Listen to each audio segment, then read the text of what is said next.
Is the Mingo marker really the ultimate firewood marking device? Stay tuned and find out.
Hello again, friends. Welcome to another edition of Beavertown Outdoors. I'm John. I'm out here in the woods at the beautiful Beavertown compound, and today we're going to try out something I picked up over the winter and haven't had a chance to use yet. Some of you may be familiar with this. It is the Mingo Ultimate Firewood Marker.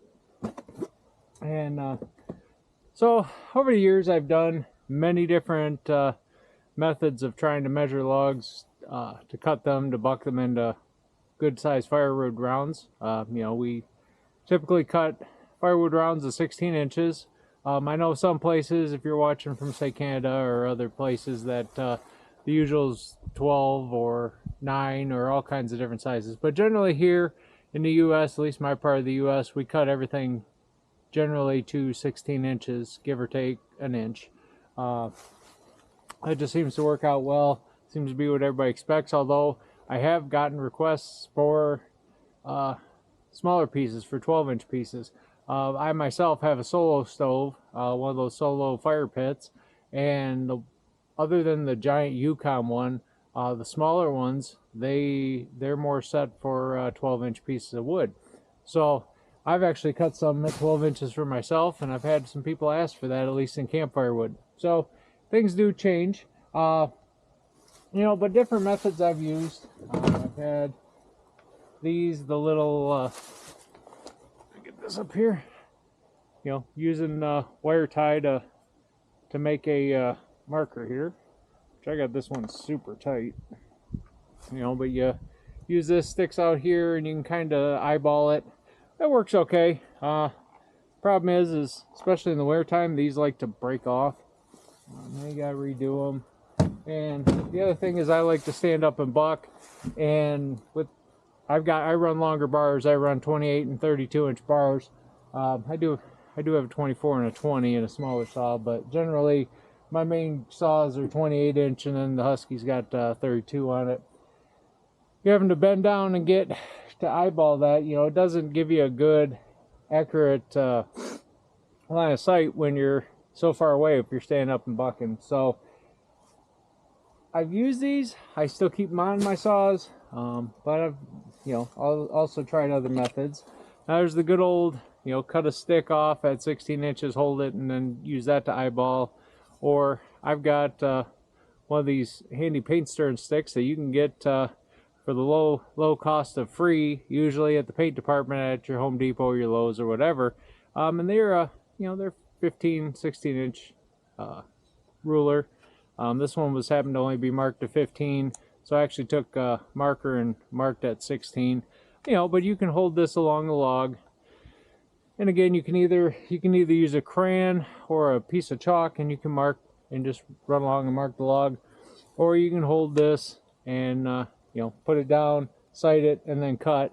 A lot of people do that, same as a measuring stick. One of the other methods I've used, and I use this a lot, in fact my last video you saw me using that at the beginning, was one of the magnetic markers, and these have a magnet. They go on the tip of your bar, and then they got a little disc that you start your first mark. You just bring the tip in, and you just cut a little notch, and then this little disc here rides in that notch, and that's where you cut your next one. And you can, this one happens to be adjustable, anywhere from 16 to 21 inch, I believe.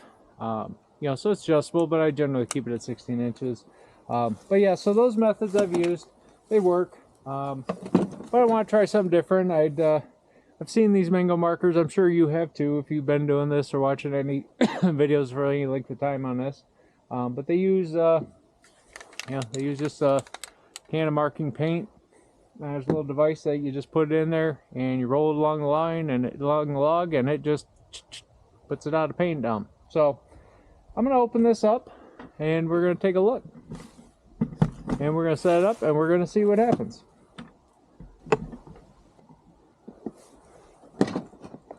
Okay, so opening the box. A lot of green plastic in here. You got a wheel disc. You got the Mingo marker itself. And well, that's pretty much it. Hopefully it came with the right disc. Thought this came with multiple discs. I think you can get different discs, but 6, 12, 24 wheel and a how-to video. Alright, so you got a little how to put it together. Loosen the wing nut and insert the wheel. Tighten the wing nut through the slot until it's secure. Okay.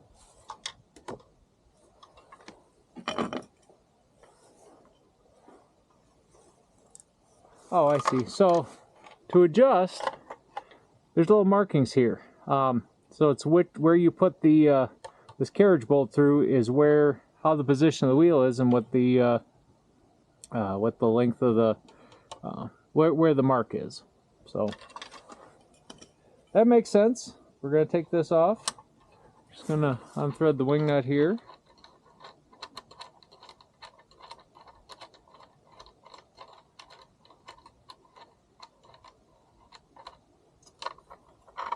Pull out the carriage bolt, and then looks like I'm gonna say this goes in. This goes in here like this.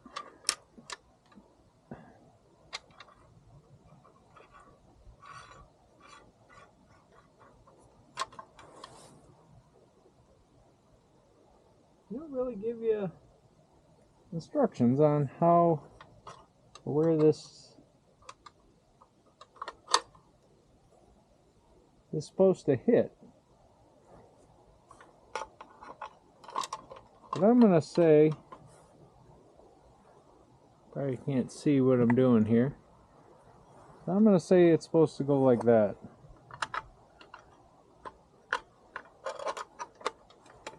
So then we just go through the 16-inch slot. Put the wing nut in here.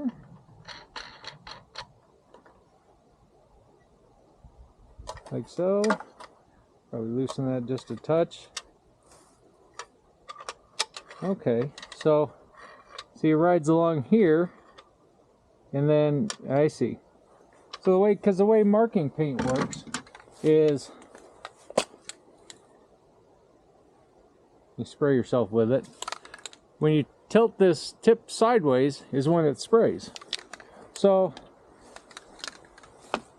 when you slide the paint into there, it just that little wheel tips paint over. So all we gotta do is drop this in like thusly.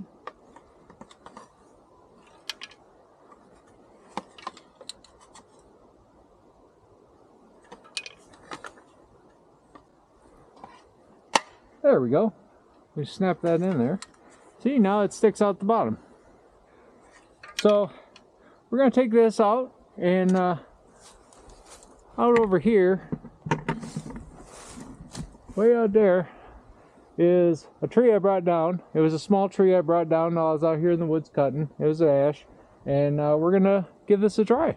Okay, so I'm out here at this tree, and well, we're just gonna start at the butt end.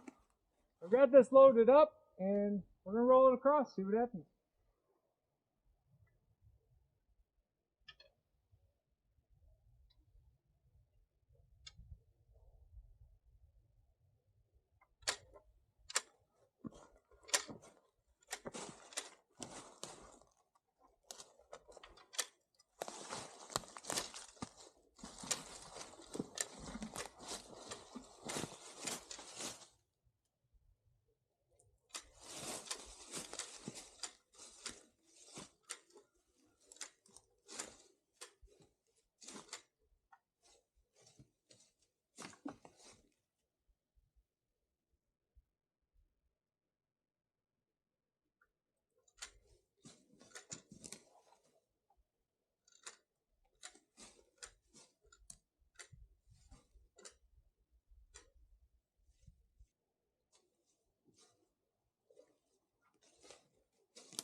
Okay, so as you can see,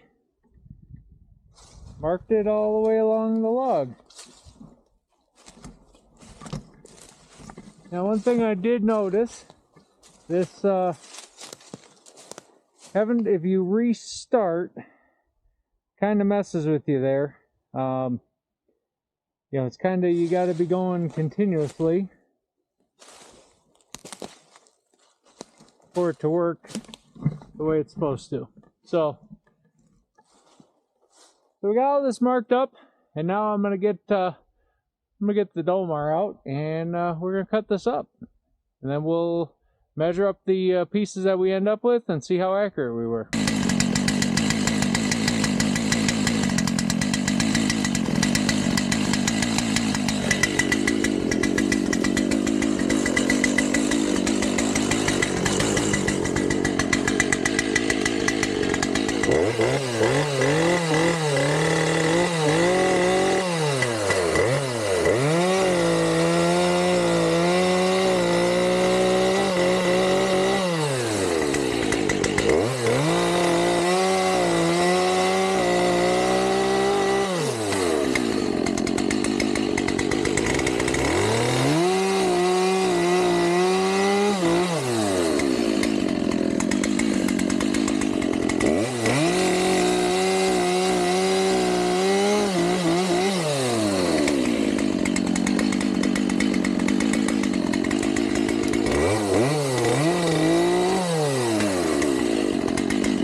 Okay, so got the whole tree cut up.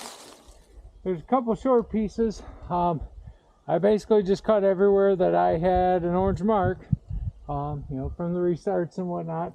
You know, just try to get the most 16-inch pieces that I could. So I'm gonna go get my measuring stick and we're gonna measure these up. Okay, so let's take a piece here. We'll go back on. Now let's take a look. So I got the measuring stick, the black mark, that's 16 inches. And this we ended up about 15. This one's 16. 16.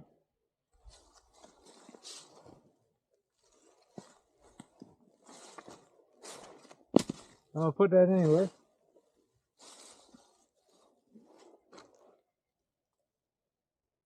Right around 15.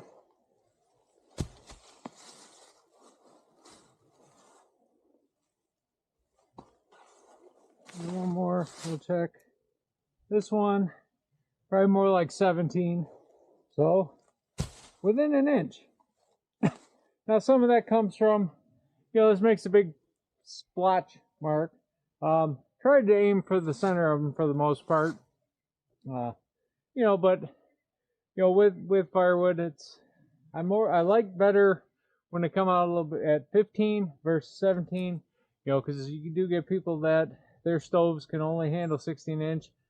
You know, 1 inch smaller, not the end of the world. 1 inch bigger can be a pain. Also with stacking, depending if they stack it in their garage, you know, it could have pieces sticking out and it doesn't, you know, it's hard to be more uniform. So, trying to make customers happy, that's what this is all about. You know, when people say there ain't money in firewood, there is. You know, there's not money in doing it some of the old ways. You know, we just, yeah, whatever, it's just firewood. You know, kind of, you know, if you're professional about it, you know, if you make that effort to put in customer service, you know, people are willing to pay for good service. So keep that in mind. But yeah, I mean, this worked great. Like I said, a couple drawbacks is, to me, one, you know, if you don't want to waste wood and end up with a little short piece because you tried to restart, you know, if you want accuracy, you know, as accurate as this can be, you got to keep going continuously. You know, starting and stopping doesn't work too well. Where this would be great is when I'm working in a log pile, you know, where I've got a bunch of 8-foot, you know, barkless logs or logs with bark, either way, prepped logs, pulp logs. You know, they'll work great. Just run a bunch of paint marks and go to town. Really don't see too many drawbacks in it. It's a great tool. Also, if you guys didn't catch, I did break out the LogOx.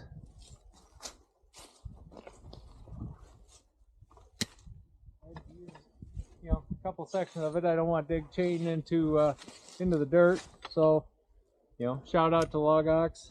You know, this is a great tool as always. If you've never seen one before, they're you know, check them out. They're made here in the United States. U.S. steel, heavy piece of equipment, especially when it's all put together. You know, this is the 3-in-1 kit. There's also, I have the 4-in-1 kit, which comes with a picaroon tip that you can put in the handle. Not to be honest, that part isn't my favorite. I love their hook design. Problem is this is super heavy duty steel. Gets a little hard to swing, but other than that, but this works great. This is set up to be a timberjack, and you guys saw it works very well as that. So, a couple of tools to show you to pick up there: the Mingo marker and the LogOx. But yeah, let's go back for a couple final thoughts.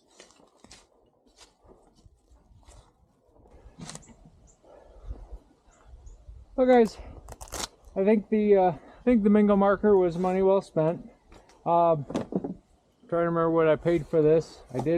You can pick them up on Amazon. A few other places sell them as well.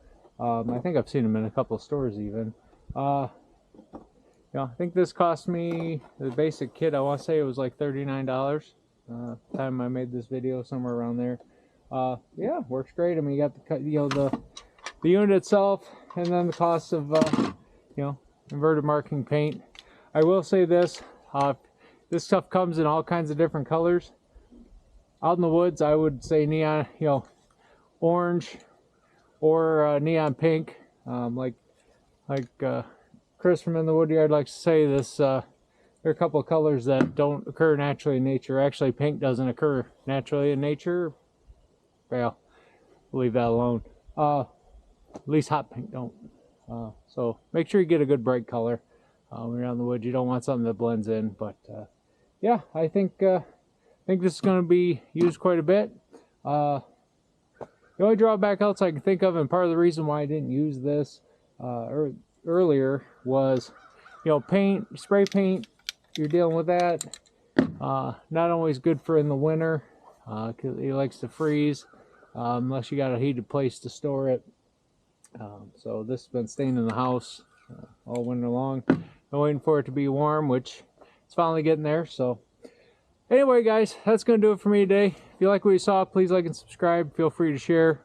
Until next time, from all of us here at Beavertown Outdoors and the beautiful Beavertown compound, take care of each other, be good, stay safe, and I'm out.